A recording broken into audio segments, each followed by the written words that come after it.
阿江头来到南投新义乡嘅是莫国手也好奇，係睇南投市嘅永久部舉行開學典禮嘅，事先更加已經幾多學校上課嘅，唔過新年嘅上課天初愛行嘅路，白白睇水過後，驚嘅水頭又落雨，怕路過人唔得的，大家需要對片橋來春熱，村民對新年嘅交通問題都改善，也改冇解釋。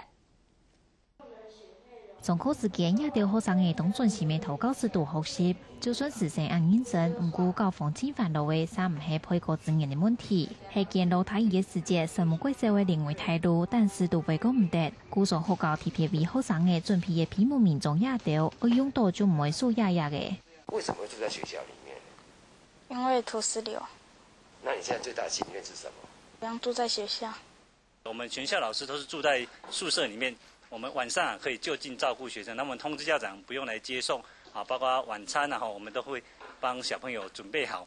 一群什麼嘢仲係寬電，唔過外校啲太麻麻嘅河壩水多這把個，一群副準時生喺邊度學校，係為去什麼貴少皮整人嚟讀書，施工見見過這航海，加掉就留下被動層嘅印象。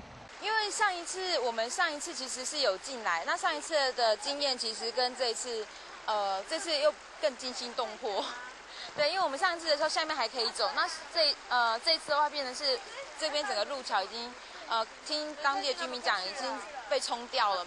也推到啲人講每度天通唔地嘅奧多拜，唔係為種人嚟到唔熟唔識所在，係踩天然春外過後發現土石流。查住轉來嘅時節，因為對路唔係清楚，韓國安保時條困坑唔準，故所將會立到。基民黨希望相關部門加價來清河壩，確保中村民村業嘅安全。